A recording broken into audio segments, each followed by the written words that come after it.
everybody. How you doing this week? Hey, welcome back to another episode of Soaps and Sass. I am Mama Sass. And I am Baby Sass, and I'm a little tired today. Me too. I'm not feeling very sassy, but maybe we'll get there as we go on. Yeah. So today we are talking about General Hospital, week of August 4th to 8th. I'm going to just jump right into the recap. Let's see, this past Monday, August 4th, this is the recap. Anna encounters Obrecht that was on the piers that are still peering. Yep. Ava makes a proposal to Alexis on how to cut out Rick from their deal. Britt is taken aback, as we know she's off in Dalmatia at the resort. Yeah, and she's not allowed off the property. Chase runs into Gio, where they have this wonderful conversation. The head nod and a what's up? Not much, you? Not much. Good talk. Basically. Rick and Molly meet for dinner, and then they end up inviting Elizabeth to join them. Molly seems thrilled and delighted with that arrangement. On Tuesday, Jason confides in Sunny that he had seen Britt. Sunny's like, well, you know what? You don't say things just for so, you must have seen her. Michael shares his suspicions with Dante about Willow having messing with Daisy. Yep, absolutely. I'm glad that Michael figured that out on his own. Yeah, for sure. But Dante doesn't seem convinced. Which is so stupid. It's like, logically, come on. Mm-hmm. Like, Michael laid out all the pieces and you still don't think she did it. Yeah, but then he was talking about, well, let's open a case and prove it. So, I don't know. Carly and Lucas have a frank discussion, which is really good. They had a heart-to-heart. They made peace. Lucas ain't moved back into the house, though. Nope. Turns out he went to live with Ava. Shocker. I was surprised, actually. I was, too. Willow tries to make amends. I don't remember with who, because I don't think it was Michael. No. Talking with Chase, and then she apologized to Carly. Oh, to Carly. To Carly, right. Carly wasn't entirely here for it. She was like, I appreciate it, but it's you're like, talking to the wrong somebody. Right? It's like, I heard this all before from your sister. So... Yeah. Oh, yeah. Okay. And Sidwell attempts to deter Tracy. That's from telling the police that Sonny was laundering money through deception. Right. Turns out he was successful. Wednesday, Sonny makes a connection. With Turner. Right, that's when she twisted her ankle. Chase confronts Michael about giving Willow a break. Yep. That's my place on my page. Lulu enlists an ally. I don't know that she was super successful because she was trying to get Carly on her side, and Carly was like, I'm not here for it. No, so you can prove it. Laura summons Dante. I think that was to find out what was going on with Obrecht. No, that was to find out what was going on about Sidwell. Or she talked to Anna about it. Yeah. And then I think she asked Dante a little bit more, possibly, about it. And then it was about Obrecht. Indeed. And Danny advises Rocco. This was after Obrecht watched them play baseball. And then she invited them out for ice cream. And Danny was like, listen, you're grown. You don't have to mind your parents anymore. If you want to know, then find out. Mm-hmm. On Thursday, Anna pulls some strings. And that was to stop the conference that Dalton was having so that Emma would be safe. She called the fire department and had them do an inspection. Emma opens up to Trina. Dalton. Yes. And Trina warns her again on Joss's behalf. Jordan updates Laura on what's going on with Sidwell, which is a whole lot of nothing. Brooklyn confides in Sunny about what she did with the research she had on Britt and how she actually wanted Rocco to find it but then changed her mind. I'm not sure why she's punishing herself this way. And Ava puts Rick to the test. He failed. There's a shocker. On Friday, Carly pitches an idea to Brennan. She wants him to go away for a weekend. Drew seeks out Elizabeth. And Elizabeth is like, listen, stop humbugging me and leave Willow alone. Britt defies orders. As only Britt can do. Absolutely. She went on strike. She was not researching one more thing until they figured themselves out over there in Dalmatia. Mm-hmm. Lulu and Dante are livid. This is where Laura arranged a meeting with Obrecht to see if they could come to some consensus in Rocco's best interest. Lulu and Dante don't seem to know anything about compromise or being conciliatory. They just laced into Obrecht, and that did not go well. And Anna gives her 2 cents to Jason because she figures out that Britt probably is in Croatia. And she knows that Joss has gone there, and she wants to tell Carly about about her being inducted into the WSB, but she can't. Or she'll get arrested for treason. So she's going to send Jason there to suss that out. And that is the recap of the week. Alright, where you want to start? Oh, let's start with the comedy moment of the week. Have you got one? There wasn't much I found funny this week. I have to say, I mean, it was there was the repartee between Anna and Obrecht at the pier, where it's like, "Hello, Scarecrow," is how she starts, and I'm like, wait, I thought they kind of developed a tentative friendship when Obrecht was last in town, so I was surprised she called her Scarecrow. But anyways, I mean, Obrecht is hilarious in that, she's trying to be nice, but she's got all these strays. It's like, Stray. I could have been a better mother, but you know all about that, don't you, Anna? And then it's like, you talk about something very specific. Like, wait, what? I think no, that's sass. I can't put that in comedy. That's okay. Well, I was gonna say, I'm like, just Brit in her interaction with Pascal. Yep, that's what I have as my sassy as well. Because she just there being like, sipping her little Negroni. I don't know if it was actually a Negroni, but right? She sipping her little cocktail. And my man, what are you doing here? You should be in the lab working. I'm on strike. It's like, I am on strike. The temperature in the lab is not viable for me to, or not conducive to me doing any work. So until that's resolved, I am on strike. And then it gets resolved, I am still on strike. I have had too much to drink. I'm going back to my room. Yo. And then man grabs her up and like, hey. He is tired of your excuses. She called the man, who we still don't know who the man is. The man checked on her and she said to him, I need you to get your little Miss Ma'am to go back to Port Charles and get me more information because I can't do jack. And Pascal like, go do some work. She can't do nothing. She told you this however many times. I didn't even understand. What do you want her to do? You want her to sit in the lab, chilling out, just watching videos on her phone because she can't do nothing. I don't understand how Pascal is a henchman. My man look scruffy, musty, and dirty, and like he looks like he's wearing pajamas. Like I don't understand. He's the head of a resort. That's what I was gonna say. I don't understand how he's supposed to be a henchman, but also the head of a resort. And scruffy. Right, because when Jocelyn and Vaughn showed up in their little lovey-dovey state, and Vaughn's like, excuse me, sir, is this where you check in? It's like, was there anything about him that said he worked there? But yeah, especially with him grabbing up Brit the way he was. It's like... Yeah, but they couldn't see that from where they were. But I'm like, you see two people having a conversation. One does not look like he works there. Like, he's not in a nice suit. No, not at all. Hair slicked back looking like he works here. Like, not at all. No, so I'm like, what makes you... What had you see this man and assume he worked... Like, no. I would just be like, oh, those two people are having an entire conversation. He barely looks like the maintenance man. I'm looking somewhere else. I'm not looking at him. So nope. I don't know if this is the actor's first role or something. Actually, I don't have my phone. But I should look that up because he just looked timid. I don't know if that's supposed to be the role. Like, he hardly looks Brit in her face when he's talking to her.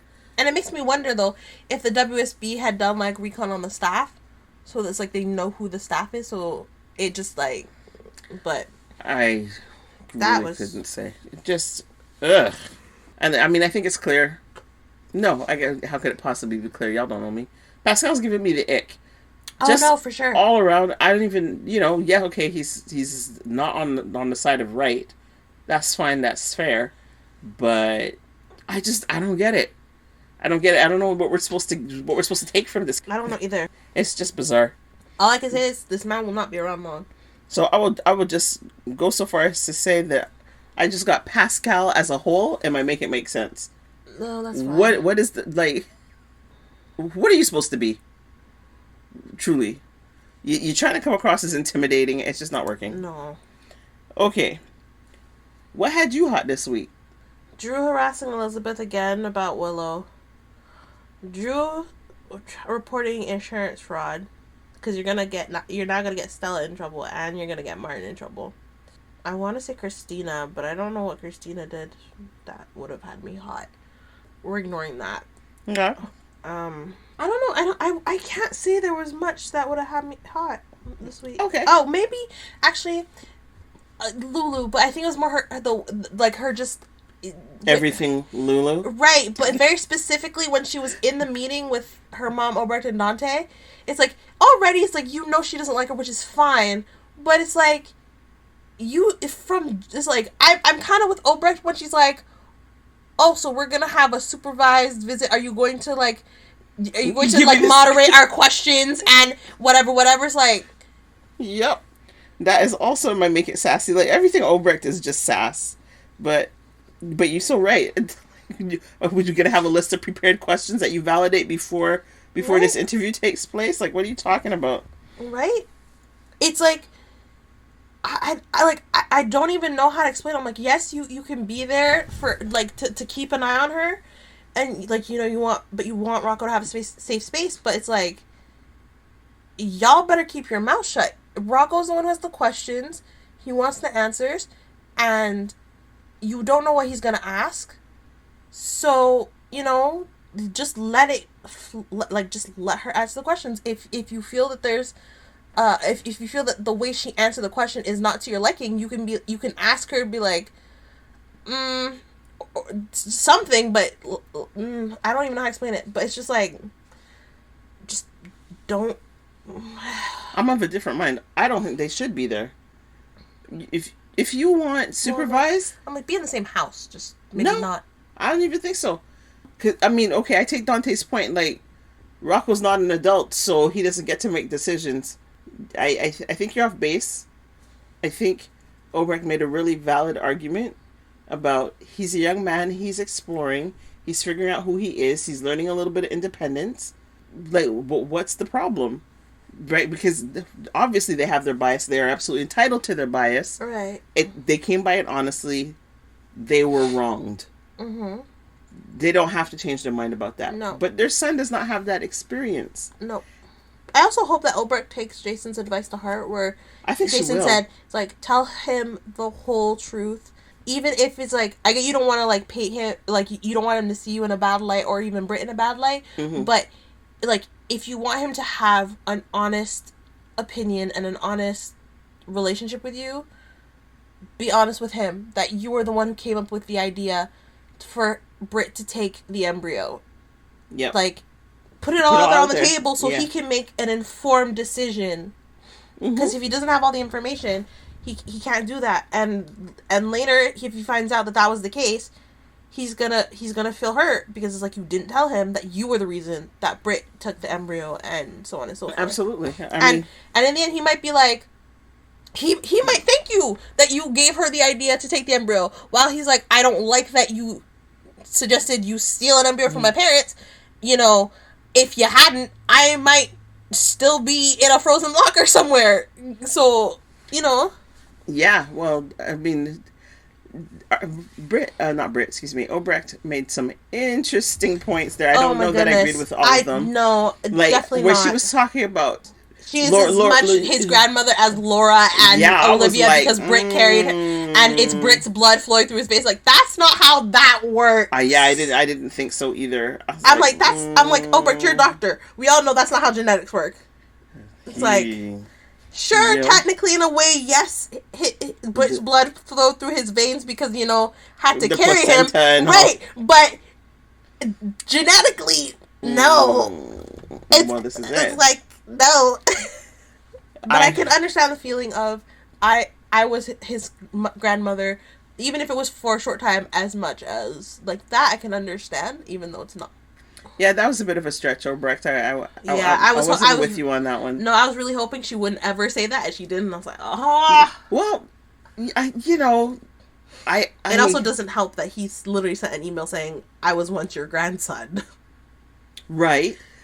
I will always find a reason for people doing things. That's just who I am. But it's like she was kind of provoked into it, right? Because Dante came at her hard. He did, like, so she's like, okay, you know what? You're gonna slap at me. I'm gonna slap back at you. It was so interesting. Let's draw blood all over. It was so interesting because he was so calm in the beginning. Like, he had some tood, but he was calm. Like, he wasn't all out yeah, or at least on the defensive, I guess, compared to Lulu. And then the roles just switched, and now he's like, I will find every single warrant with your name on it, and I will put you behind bars. It's like, what? I'm like, that's much. And then again, it's like, how would your son feel that you put his grandmother behind bars? I'm like, yeah. Aside from the grandmother part, yeah, how's Rocco going to feel that you actively went out to put her behind bars? Out of vengeance and whatever. Oh my goodness. Absolutely. Like, And so, that was interesting. For me, what had me hot? Brennan kidnapping Anna when she was calling Carly to tell her about Joss. I said, what? Brennan! We're just doubling down. I actually thought of another comedy moment, but please continue. Just doubling down on this nonsense. Although, well, I'm sure he's not going to. I will be shocked, but at the end of the week, it looked like he was going to tell Carly the truth. I don't see it. I think he'll break up with Carly before he tells her the truth. But I don't think he's going to tell. But they kind of left off on Friday trying to make it look like he was going to. Yeah, we all know he's not. Give me a break. Come on. We all know he's not. But knock me over with a feather if he does so next week. Really and truly. What's your comedy moment that you thought of? So my heart breaks a little bit for Brooklyn and Chase, because Brooklyn's like, can we put a hold on the adoption thing? And so Chase is he's clearly upset about it.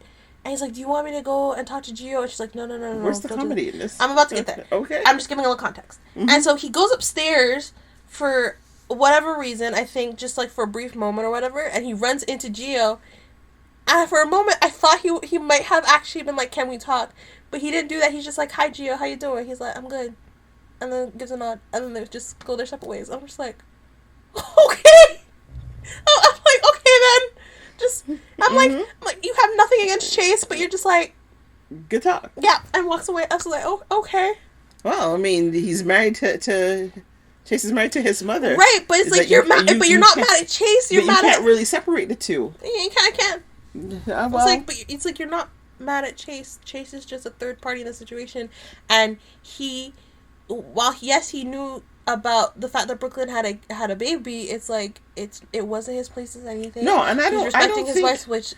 Yeah, I don't think Gio's mad at Chase. I don't think Gio's mad at Chase. No, I don't think so either. But it's just like I just think it's very difficult to engage with him by virtue of who he is. So how do you know that anything you tell Chase is going to be locked in? Yeah, is it going to be locked in Chase's vault, or is it going to be locked in Chase and Brooklyn's vault? Well, that's where you can't have a conversation and you say, I like this to say between the two of us. It's like, but he don't want to have a conversation. That was clear. It's like, do you want something? Okay, bye. Yeah, I just found the whole interaction of itself funny. Yeah. All right. Do you have a who called for that, or what did you do that for? That looks like a no. It's not necessarily a who called for this or what you do that for. But I know it's going to turn into one later on. Okay, then we'll deal with it when it gets there. Well, no, go ahead. Context, go ahead. It's Curtis and Jordan in the park, and my man, I was gonna say Brennan, my man Isaiah walking up in the park, sees them off in the distance, and the look on his face was, oh hell no. And after Portia just told him that her and Curtis are good, now he's gonna run back to little Miss Portia and be like, I done saw something, and you're not gonna like it, and then that's gonna lead Portia and Curtis to have a fight. He and Isaiah and Jordan might have a thing, but definitely Portia and Jordan will have a thing, and at some point here or other, which we all see coming, Portia and Isaiah are gonna hop in the bed together. Oh, for sure. And even Stella could see it. Portia and Isaiah ended their conversation. Portia turned around and there was Stella giving her a "What the hell do you think you're doing?" look. Listen, the only coupling we did not see coming was Nina and Drew. And I still want to puke. There's because they make it too obvious. The writers make it too obvious. Like, okay, here's where we're going. Listen, but since you mentioned Isaiah and Jordan and Curtis and yada yada, for me, the who called for that, or well, not who called for that. What did you do that for? Curtis. Who told you to offer your services to Jordan? Jordan is going looking for an apartment, and you know, listen, this is like almost like Law and Order as criminal intent with stupid D'Onofrio, were talking about, oh, I know a little something about house inspections or whatever it was Curtis said.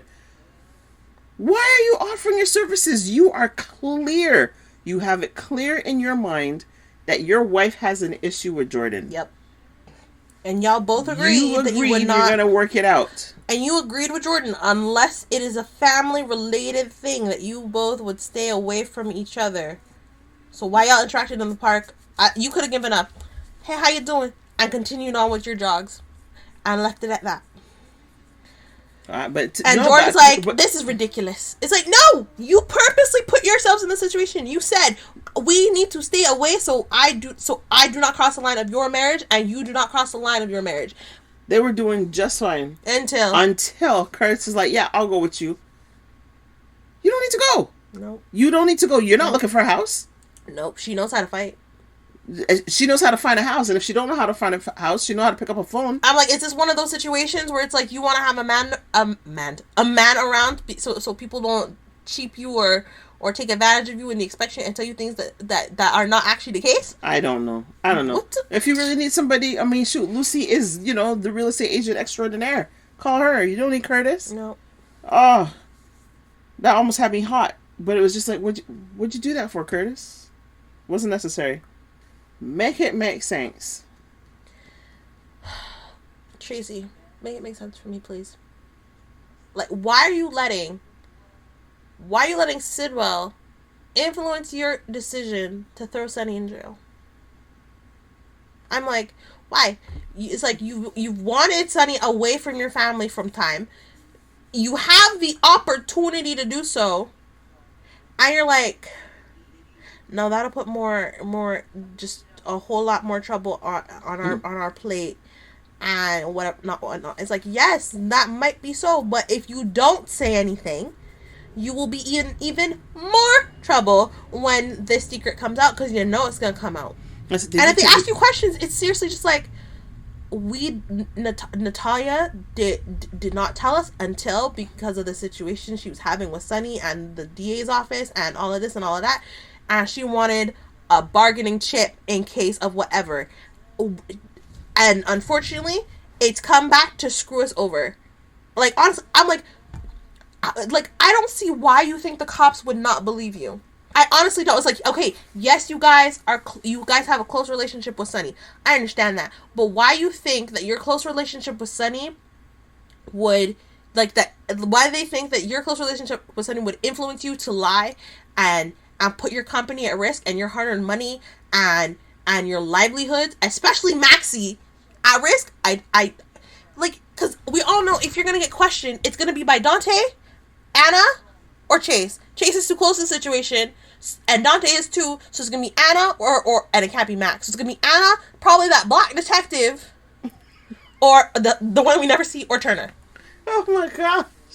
Like, it's not going to be any of the other three. They're bringing a special prosecutor from out of town. Right, like... But I was going to say, like, did it even occur to you to consult with an attorney? But you were talking to Marco. Marco's an attorney. Right, but not really, his bias. Conflict of interest. And the attorney you would talk to is off in the wind somewhere. So you need to find a new attorney. So you can't call Diane, because Diane works for Sunny. You can't call Alexis. Actually, you could call Alexis. I don't know why. You should have called Alexis. That might also be a conflict of interest, but you could call Alexis. You could call Martin, though I don't know if Lucy would be okay. Or Tracy. Tracy wouldn't be okay with calling Martin. No, that's true too. So you call Rick. Alexis and Rick are your only options. I mean, it just like, what are you doing? Or call one of the Quartermain lawyers. You can call Molly. Or Molly. Call one of the Quartermain lawyers. Well, no, Molly might also be conflict of interest, because maybe whatever. But still, call somebody, or the Quartermain lawyers, because like I'm with Maxie. I'm like, y'all should have done it. Like, I think Maxie will do it. I hope she does it, because even Kirsten Storm said before she left for her temporary leave, that she's so excited for the story that's going to play out with her, and this is clearly going to be what the story's about. I think so. I agree with you. Like, come on. I'm with Maxie. If she tells Matt, good on her. I don't like. No, you are messing with my livelihood and my need to feed my children. No. So my make it make sense also has to do with the law. And it was Mabel busting into Anna's office, God. Laura's office. Oh my goodness. To complain about Anna and her dog Outback or Outcast or Outback. Like it was just so random. So Mabel lives in Anna's condo, apparently below Anna or something like this. Something. And Anna's not allowed to have dogs in the condo, and all Mabel can hear is this dog howling all the time. And Anna's like, "You can't prove it was me." And Mabel's like, "Oh," and plays the recording of a dog howling, and then Outback, who just happens to be hiding in the meeting room, starts howling too, and it's like, oh, okay. For me, it was, why are you at the mayor's office? And it's against HOA rules or homeowners association rules. How does that make it a crime? I'm not sure how the law fits into this one. I was baffled. Right, and I'm still questioning. I'm like, you live in an apartment building. How do you have an HOA in an apartment building? I'm still She's in a condo. Why are you dictating what I do with my house that I bought? You did not pay for this house. Why? Yeah, well. That is what I will never understand about HOAs. I can't get behind them. Okay. Kessa Kaka. The Lulu of the week. Oh, quickly, the other thing that had me hot. This man don't have a job. Who might not have a job? Drew. He don't have a job. Listen. You know we have gone on for hours talking about that stupidity. In fairness, we talk about a lot of people who just up and go in places and they don't have a job. No, but Chase, I mean, not Chase, Drew really like you don't have a job. He really don't have a job. Really oh my gosh. Really don't. And my Kessa Kaka of the week is how dare this man up and uproot his child. Or at least try. And like Alexa said, it's like, it's about what Scout needs. And right now she does not need to be uprooted and moved to a different state, away from all of her family, all of her friends, when she is still grieving the loss of her mother. And you are just doing this now because you lost your fiance and everyone still hates you. So why are you punishing your child for the actions that you have put upon yourself? Yeah, I agree with that up to a point. And that point is simply, he is her father. He can do what he likes with his child. If he feels up and move, ain't nobody can say a word about it. That's the only point that I agree on. Everything else I agree with you on. Right, and that's the only thing that pisses me off. Is like, yes, you are her father. You are her sole parent. You are her sole custodian. Like, yeah. If you're that kind of concerned, fight him for custody. This is what I'm saying. Give him a reason to not be working. This is what I'm saying. My Delulu of the week is Chase involving himself in Michael and Willow's business, because he doesn't know the situation. No, I understand why he would want to advocate. Yeah, but Michael told you let's not have this conversation. You insisted you want to have the conversation, and then you're getting indignant. Yeah, no, Chase. Sorry. Flag on the play. You are on the outside of the whole situation, Chase, unfortunately, and you do not know what is going on. And Michael kind of said, it's like, I don't trust her. She's, he kind of alluded to the shady things, but didn't. Right, because he can't prove anything. He can't prove anything, and he doesn't want to say something to Chase and have Chase go back and tell Willow that that Michael has an idea of what's going on. So it's like, and I'm just like, Chase, I get you're trying to help Willow. I understand that, but no. Like, the only thing, I get it. The only thing that you should have said really is, words. Like, I understand. She's trying. She's left Drew. Give her some grace. And that's all I can say. Literally, it's just give her some grace. Think about it. Please. And leave it at that, because really, at the end of the day, it's Michael's decision, and he's heard this from however many people, Willow included, Drew included, and so far he has not changed his mind. And I don't know what you think you advocating is going to do. Yeah, but Chase doesn't necessarily know that Michael's heard it from other people. No, but the point is, but you have to assume that he's probably heard it from other people, especially since it involves the kids, and a lot of people are trying to get Willow to see her kids. It's like, It's like, yes, you're not the only one who cares, so you can't be. So you have to assume at least other people have, like, especially now that you know this, like, the wedding was called off, and she now knows the truth. You have to assume that people are kind of being like, Michael, please. Why? Why? Everybody watched Willow do dirt and get on crazy. Why would you assume that people are advocating for her with Michael? No, I don't make that assumption. Because everybody trying to get everybody advocating Michael. That's what we see as the viewers, but I don't think that's so. We talked a little bit about Make It Sassy already. Yes, Brecht and Brits. Yes, they're just sassy personified. So that brings us to, do you want villain or hero first? Well, villain will always be true. I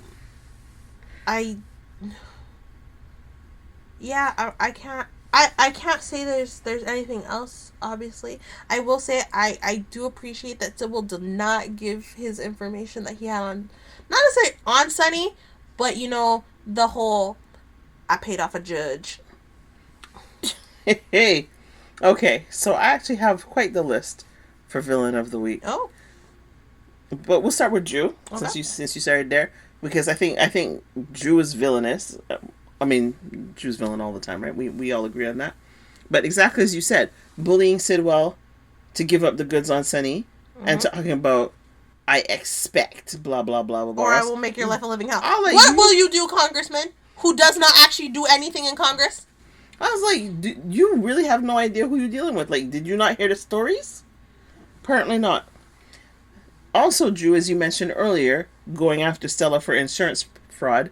Stella didn't do you nothing, and I think it's very dirty to go after her to get to Curtis. I'm like, it's one thing to go after Portia because you had the blackmail from Brad. It's another thing to go after Curtis because Curtis kicked you out of your company. Like, why are you going after someone who really didn't do anything to you? She helped your lawyer get the medical attention he needed. And that's the part that I don't understand. Because if you're going after Stella for insurance fraud, you don't think that's going to blow back on Martin. And then Martin, Martin, who clearly has no money, Martin's going to now end up having to repay his treatment. Well, now that he's got Rick on retainer, or the other way around, Rick has him on retainer, right? Yeah. And he's like, oh, my retainer has increased. Oh, right? And lucky thing, but seriously, like, it's like he's not, like he's a young man, hasn't got his whole frontal lobe. It's like, do you not foresee consequences of your actions? No. And the impacts? Like, what is going on? He does not. Okay, next on my list is, you talked about Christina earlier, and you said you didn't know why. Yeah. I do. Christina for manipulating Cody and Molly. Okay, well, there's that, yes, which I said last week, but I was like, but even more this week, right? Because they were out for dinner with Alexis, right? And then Christina, for whatever reason, like, I'm going to go ahead to the pool and reserve a table. I'm not sure why she had to go ahead, other than plot point. But anyway, then she gets up there and she sees Cody and Ava basically canoodling. That was, my eyes need to be washed out. That was. Oh, you're right. That was a little bit cringy. But anyways. No, it wasn't even cringy. It was just like, oh, I don't need to see you rubbing ice up on him like that. After you were just rubbing it on you like that. Alright, so you... That's the word. It was nyam it. I love Cody, but I didn't... Okay. So I'll just quickly move on. So then she runs back down to downstairs to find Molly, and basically, you know what? Let's go find another place to hang out. Like, Christina, come on, man. That's not okay. No. Also, I find it hilarious how Rick hires Martin and then tells him, I did a thing, I need to extricate myself from the thing, and I need it done quietly. So he's making, he and Ava are both making moves, and I'm like, so which one of you is going to end up ratting out Christina to the cops? Because I don't trust none of y'all at all, and Christina needs to go down. Simply, she does. I agree with that. Okay, I already talked about Brennan kidnapping Anna. I put him in the villain category for that. A little bit controversial, possibly. Brooklyn.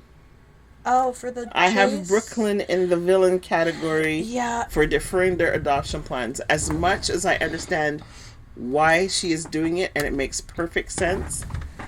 I'll say this. That needed to be a conversation. Yes, I will say this. I I see why you put her in the villain category. However, in this case, because it's a little controversial, I say she's a sidekick.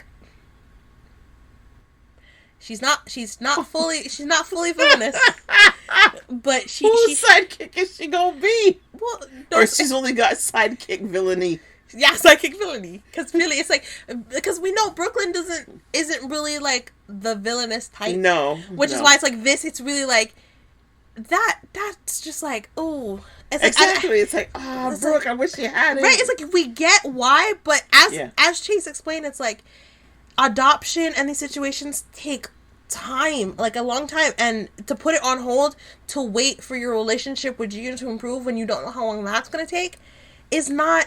It's like what? It's like it's not okay. It's like I understand, but you shouldn't have to put your life and your family and the family that you want on hold because you're having family issues with someone else, and I you don't want to hurt him and make him feel a different way, but again, that's a conversation. He might not want to talk to you, but it's like explain it to him. Mm-hmm. It's just like, hey, I know you don't want to talk to me right now, and that's totally understandable, but there's something I need to talk to you about, and that's really important and really serious, and I'm like, I don't want it to make matters worse between us than they already are.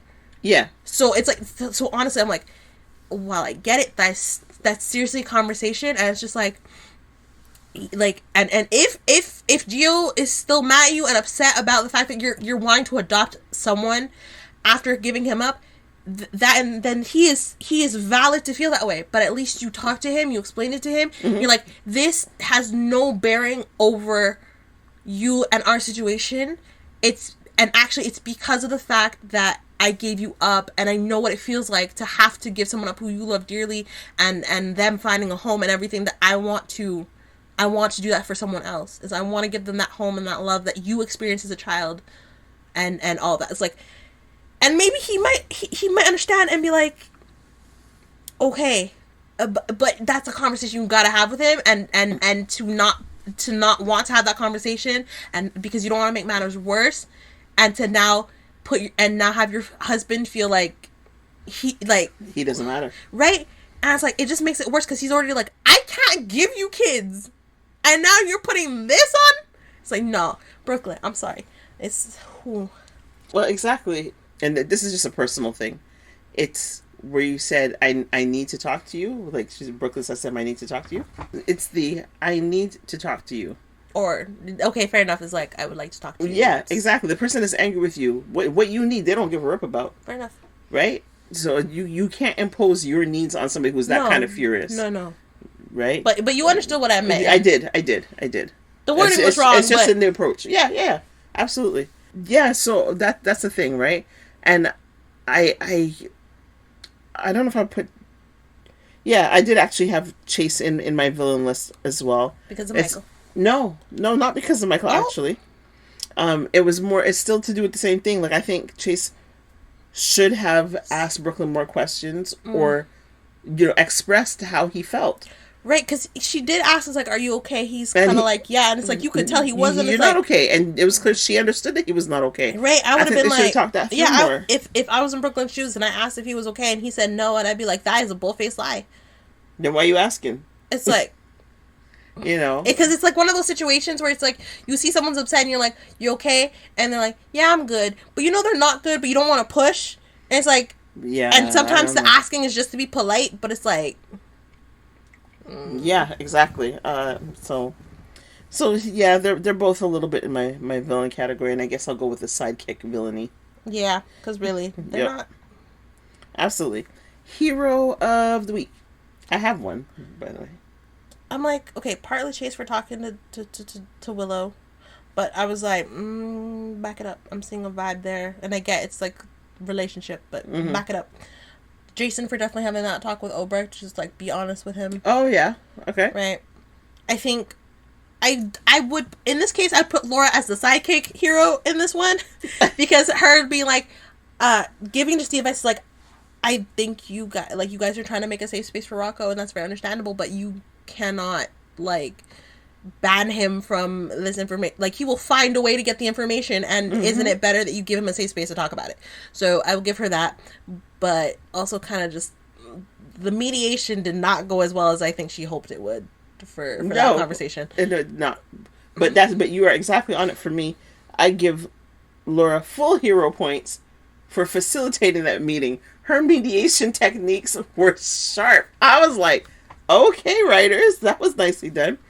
I think we can all agree, da-da-da-da-da-da. I think the point that they're trying to make is blah, blah, blah, blah, blah. And it's like, certainly, you would say, right? I'm not putting words in your mouth if I say that you would say, da-da-da. I was like, okay, Laura. And as a facilitator by profession, I will put. I give her kudos for that. I will put Dante in the villain category just for how he came off Man. at the end.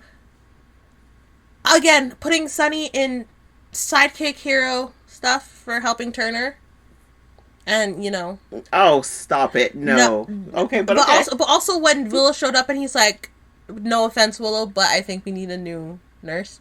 Yeah, I think he could have done that a little bit better. It's like, no offense, Willow, but it's like, just like, Willow, if you don't mind, I think it would be. He could have done it better, but you know what? That's his way, and she was not offended by it. No, and in fact, she was like, he's the only person who's treated me with any kind of common decency. He's always been straight with me, so I think that's good. I think they can maintain that relationship. And sorry, I gotta go back to Drew really quickly when he's talking to Liz and it's like, Willow has nobody. And Liz is like, excuse you. Could you back up 47 feet, please? Yep. What is you talking about? Amen. You don't see Willow homeless. Willow got somewhere to stay.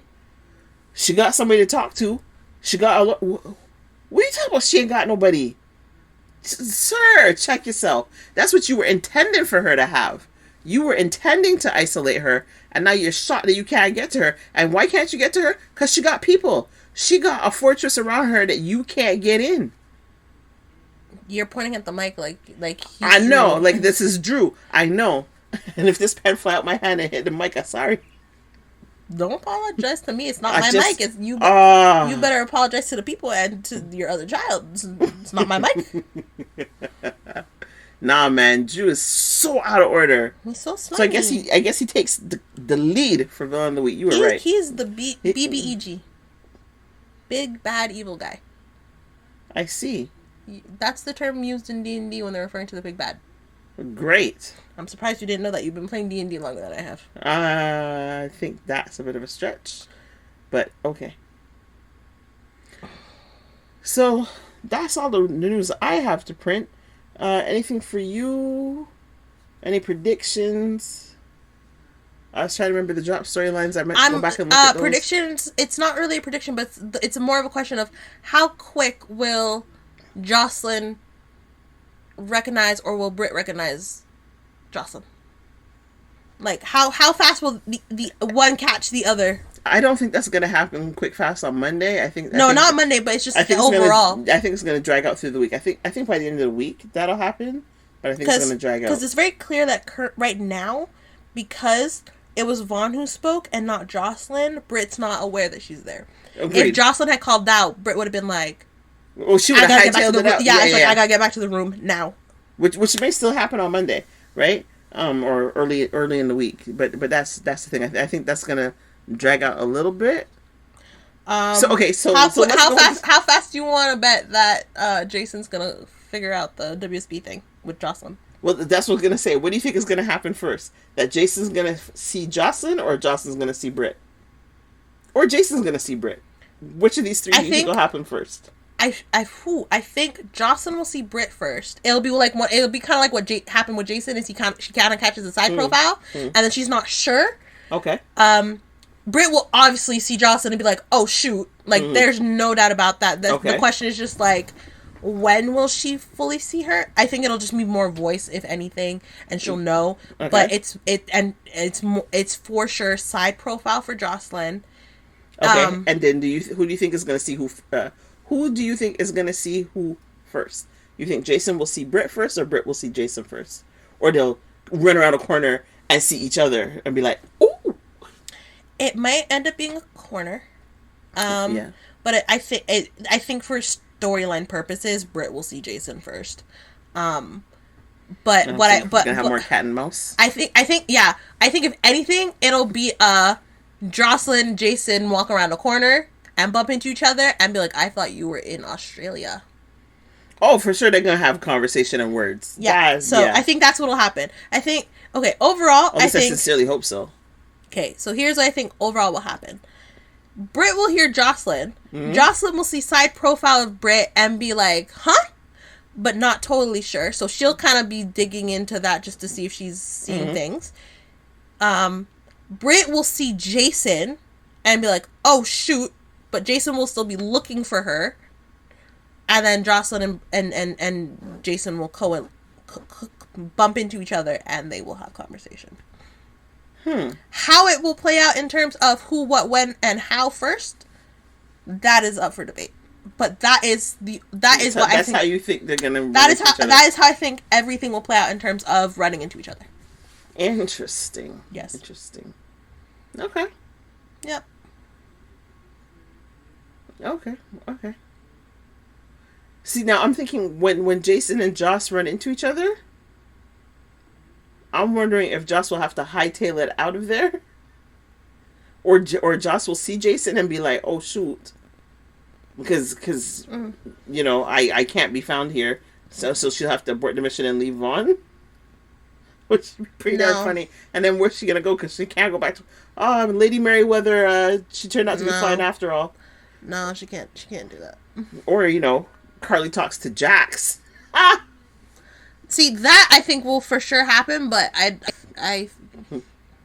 yeah, I think overall it'll be like they'll run into each other. Like I honestly think that's how the writers are doing it. Okay. Is that they're all just gonna end up running into each other at some point or whatever. Okay, cool. Yep. And then I think lastly is like something will happen and they'll all just meet in the middle. Yeah. And they'll just be like, "It's you." Spider-Man wise as they all point at each other. It's like, "I'm you." You think, okay, so then going back to drop storylines, as I'm going from the top of my head. So you think they will ever revisit who sent the gun to the police station that exonerated Alexis? Who knows? Okay. And maybe it might be a mystery man. This is what I'm wondering. I'm wondering if they're going to tie that in there. And I still think Sidwell is involved somehow. I really do. I really don't. If he is, you think you still think he's a middleman with Dalton? Yeah. Honestly, I don't see how he's connected to the gun because the gun had nothing to do with anything. Oh, I don't think Sidwell is connected to the gun. Oh. No, but but as far as... Sorry, because that's what we were just talking about. I know. But I think... Sorry, I made a leap and didn't tie the pieces together. Because I still think Sidwell is the guy that Britt is reporting to. Mm-hmm. Right? I don't think he's just a middleman like Dalton type of thing. I think he's pretending to be a middleman to Dalton, but I think he's the guy calling the shots because I can't imagine he's gonna be like all kind of cowardly to somebody else and subject to somebody else. I don't see it might more so be like a partnership. Yeah, because he did say it's like our mutual friend, which is why it's like I think maybe more partnership than anything. Yeah, maybe. But because he's like. And we certainly know it can't be Faison because Kevin has Faison's brain in a jar. Kevin, you are so weird, but Kevin, please come back. I'm still hoping it's Jerry Jacks. I'm hoping Jerry Jacks is the lead guy. Because Jerry would do some mess like this. And it would be really interesting to be like, "Oh, that's my uncle." I guess I gotta stop him from killing the peoples again. Indeed. I don't know who else it could be, but... I don't know either. Alright, anything else? No. Okay. Well then, ladies and gents, come on back next week for a little more soap. And hopefully a lot more sass. Because it wasn't all that sassy this week. No, the week wasn't given. No. But we were still sticking around because we love us some Port Charles. Yes, we do. Even though the peoples get all stupid. Yep. But Obrecht is back. Yay! We got one wish this summer, so that's fantastic. We got 2 this summer. Well, I don't know that I was wishing for Britt to come back, but I'll take it. Ever since you told me she did, I was like, Britt better come back. I'll take it. So, Hooray! Woo! Catch y'all next week. Bye! Bye!